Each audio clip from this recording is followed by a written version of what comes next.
Bonjour à tous, vous êtes sur État d'âme. Dans l'épisode du jour, vous découvrirez Johanna. Johanna a été diagnostiquée en mars 2020, l'année de ses 19 ans.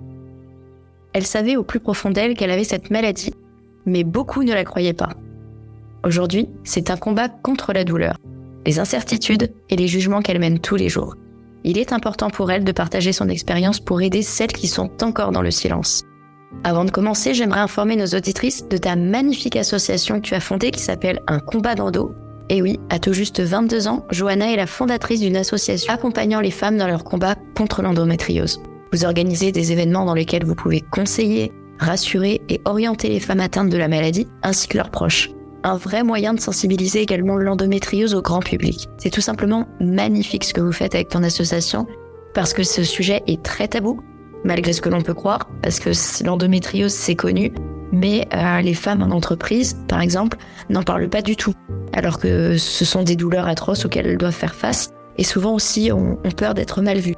Et il y a aussi dans le milieu scolaire, c'est un grand sujet. J'espère en tout cas que le congé menstruel pourra être imposé à toutes les entreprises rapidement. Pour les auditeurs qui nous écoutent, je fais un petit rappel. Une femme sur 10 est atteinte d'endométriose en France. L'endométriose, c'est une maladie chronique gynécologique qui se traduit par la présence de tissus semblables à l'endomètre en dehors de l'utérus. Donc elle provoque des règles douloureuses, des douleurs pendant les rapports sexuels, des troubles digestifs, parfois urinaires, mais aussi de la fatigue chronique, des problèmes d'infertilité et des douleurs pelviennes.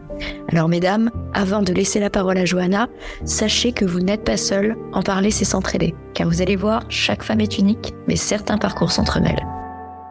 Johanna, son combat d'endométriose pour elle et les femmes, c'est le sujet du jour. État d'âme, un podcast qui vous embarque dans l'esprit et le corps des femmes. Avec des témoignages poignants, des histoires immersives prenantes et des interventions de professionnels de santé pour vous éclairer sur des sujets spécifiques concernant le corps et l'esprit. État d'âme, chaque femme est unique et chaque parcours de vie l'est aussi. Découvrez la femme dans tous ses états. État d'âme, un podcast de Stéphanie Jarry.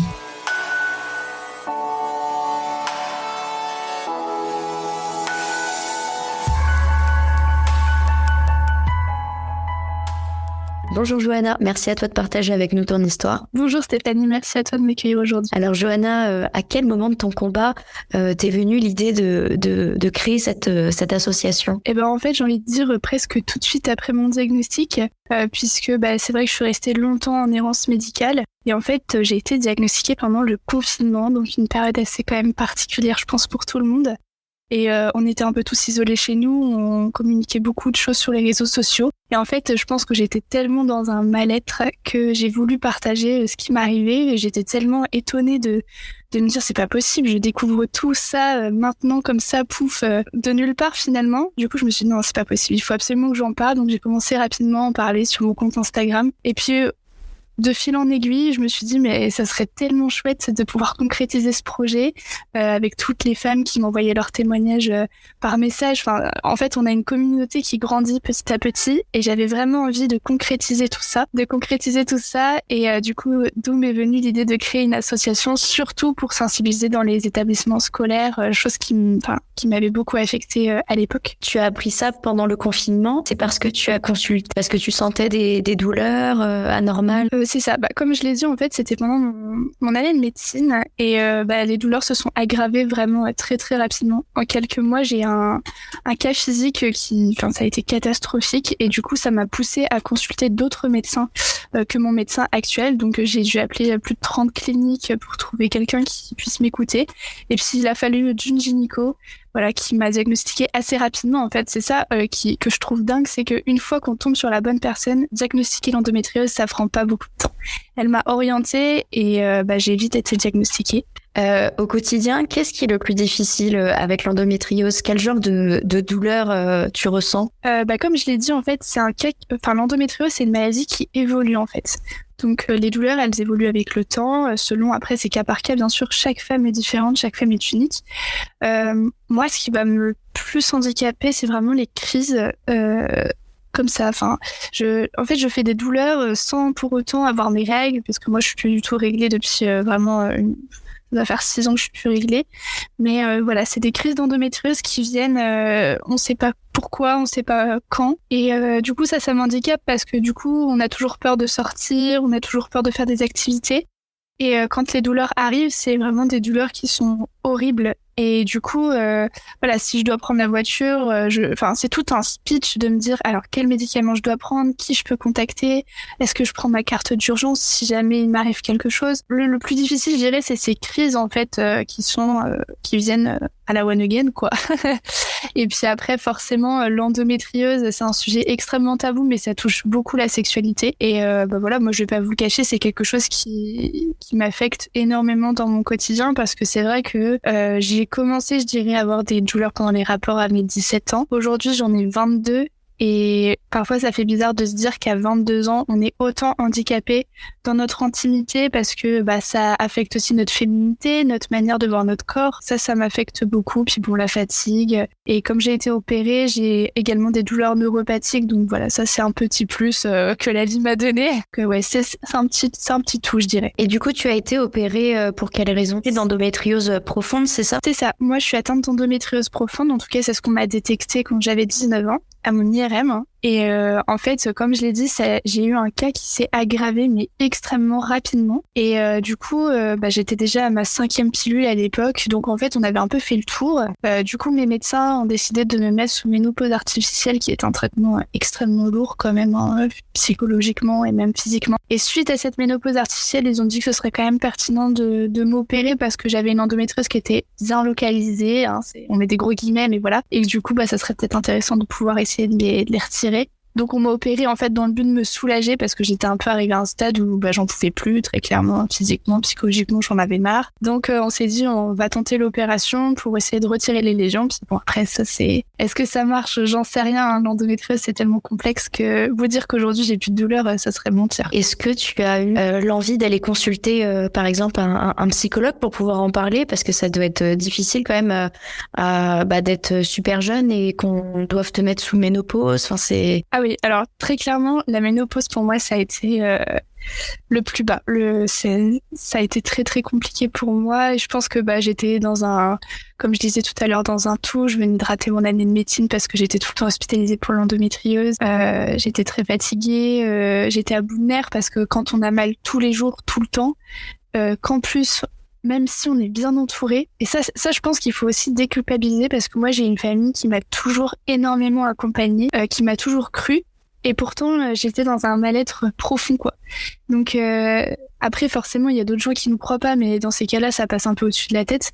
Mais oui, psychologiquement, j'en pouvais plus. Et cette ménopause artificielle, ça m'a vraiment mis un gros coup de massue. Donc oui, j'ai eu envie de consulter un psychologue. Personnellement, j'ai fait la démarche d'y aller. Malheureusement, je n'ai pas pu consulter puisque les psychologues, ça coûte très cher. Et malheureusement, je n'avais pas les moyens de me payer un psychologue. Et j'ai même été dans... vous savez, il y a des centres pour les étudiants avec des psychologues gratuits. Mais il y avait 1 an et demi d'attente. Et du coup, je me suis gentiment fait refouler.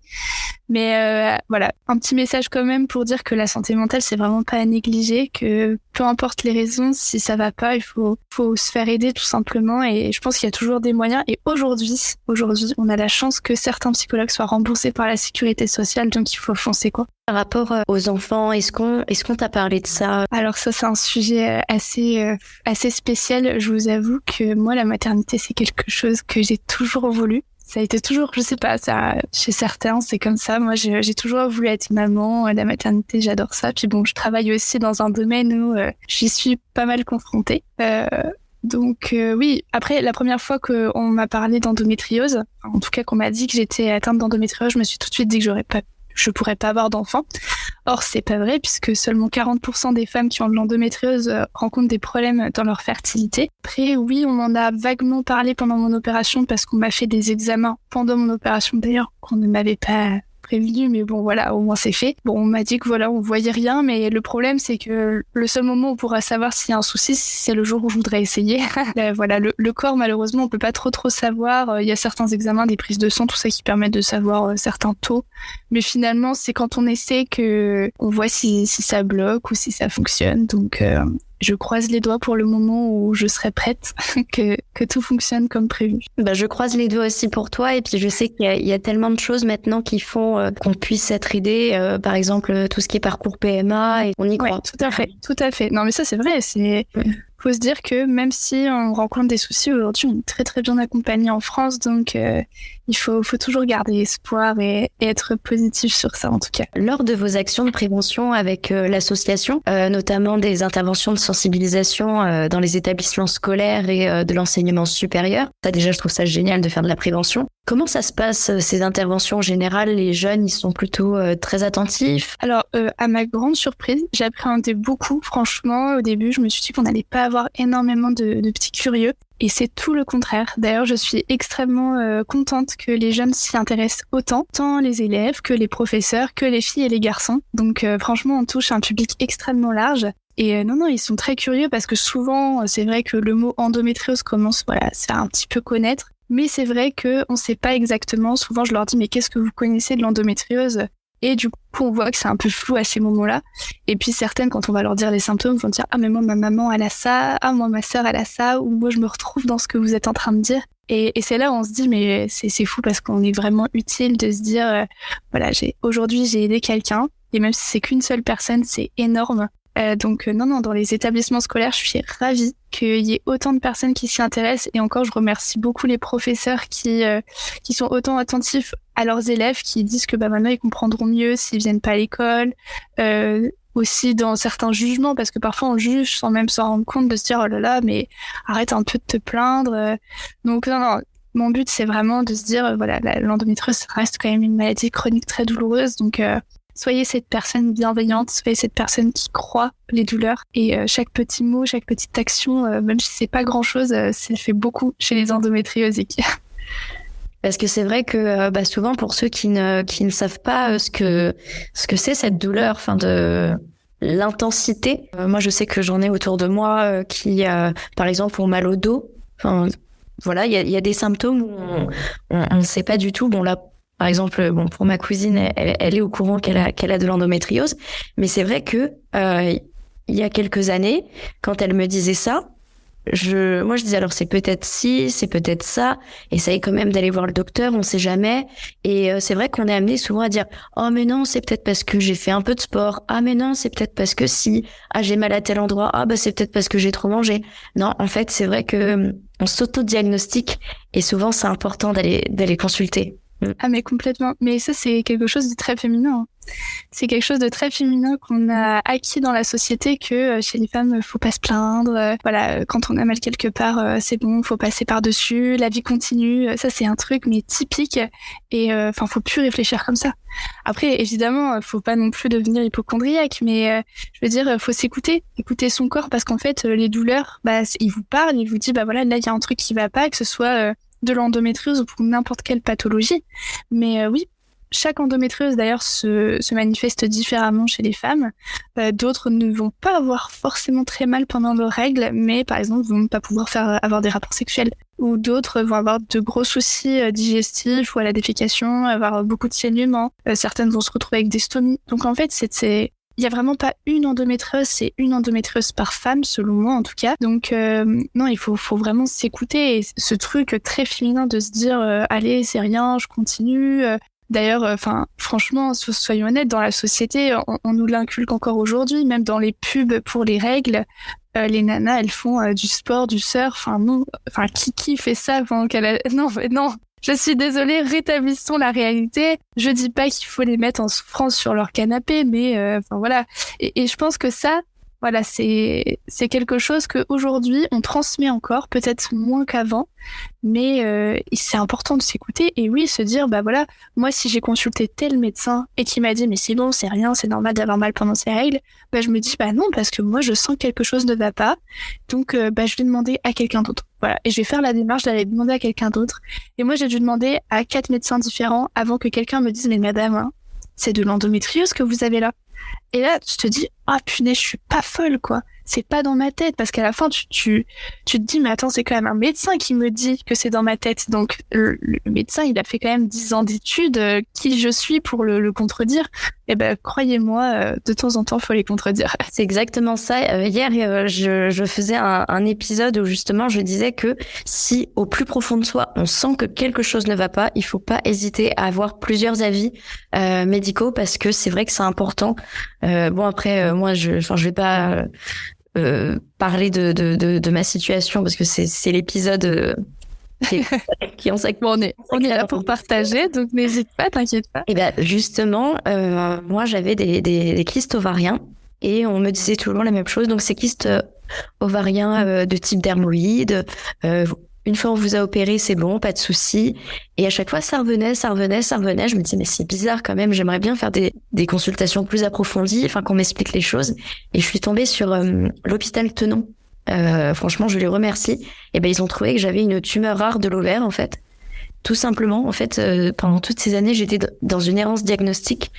Et du coup, j'allais de médecin en médecin parce que je savais qu'il y avait quelque chose qui n'allait pas, mais voilà. Et grâce à toi, parce que tu t'es fait confiance, Voilà. On a quand même diagnostiqué une tumeur de l'ovaire, donc c'est quand même pas rien. Donc pour dire que les médecins, parfois, ils passent à côté de certaines choses très importantes. Hein. Parce que du coup, malheureusement, en septembre, j'ai dû être, j'ai eu une ablation de l'ovaire gauche et de la trompe gauche. Donc je me dis bon, voilà. Et il y a certains médecins qui ne me croyaient pas. Non, si c'est juste une suspicion, on peut pas essayer de voir ce qu'il y a vraiment. Donc voilà, c'est l'hôpital Tenon qui m'a vraiment pris en charge de A à Z. Donc ouais, il faut. Mais c'est quand même dramatique. Mais je pense que les médecins, ils ont du mal à dire je ne sais pas. C'est ça. Et il y a pas de mal à dire je ne sais pas. C'est pas parce qu'on a fait 10 ans d'études qu'on sait tout. Voilà, tout simplement. Ok, malheureusement, je ne sais pas, mais mes compétences s'arrêtent là. Je vous renvoie vers un confrère. Mais complètement. Ouais. Ou moi, j'ai pas trouvé, voilà. Ou même si il a trouvé quelque chose, mais voilà, peut-être ce serait intéressant de voir quelqu'un d'autre, un autre spécialiste, pour comparer. Mais aujourd'hui, voilà, c'est franchement, je le vois. Hein, l'hôpital, ça change doucement, mais pas encore assez vite, je trouve. Et pareil, même au niveau du diagnostic, peu importe le diagnostic, comme là par exemple le cancer de l'ovaire, une fois qu'on a trouvé, on dit l'information, c'est-à-dire vous avez de l'endométriose. Ok. Et du coup, qu'est-ce qu'on peut faire? C'est quoi les solutions finalement? Et moi on m'a dit mais il y a pas de traitement, voilà, c'est une maladie que vous aurez toute votre vie. D'accord. Et pour les douleurs, mais pour les douleurs, écoutez, vous prenez des antalgiques et voilà. Donc voilà, il y a ça aussi de se faire diagnostiquer, ok, mais là par le bon médecin, parce que franchement là. Ah non, mais il y a de toute façon ce médecin, je ne le vois plus depuis, je suis suivie par quelqu'un d'autre, mais parce que c'est pas possible de dire ça.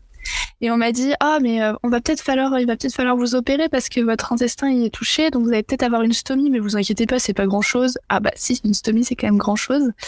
Et moi je trouve ça fou quand même de dire ça encore aux gens.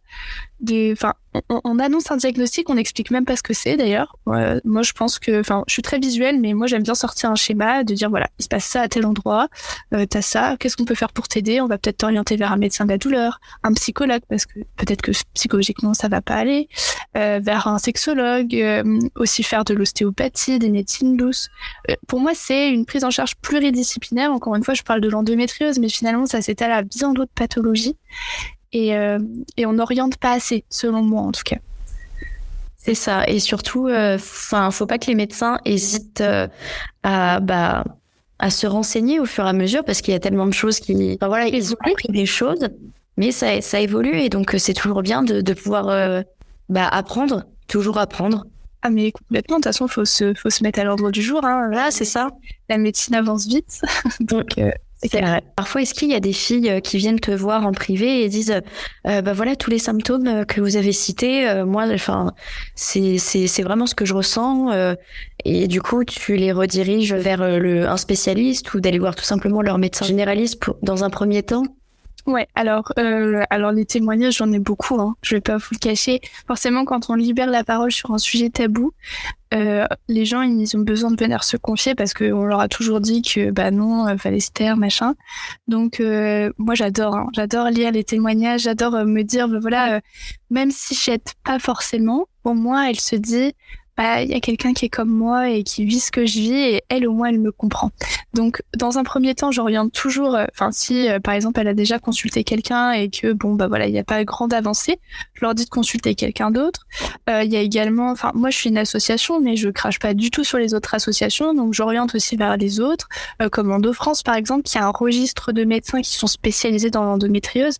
Donc voilà, je les oriente d'abord vers ça. Après, si elles sont dans mon secteur, donc Paris, Amiens, dans l'Oise, j'ai certains contacts que je donne pas à tout le monde parce que du coup ça dépend aussi de chacune. C'est pas parce que moi un professionnel me convient que à la personne il va la convenir. Donc voilà, j'essaie d'orienter tout en disant voilà, si en tout cas toi tu te sens pas vraiment 100% à l'aise avec ton médecin, c'est que c'est pas encore le bon.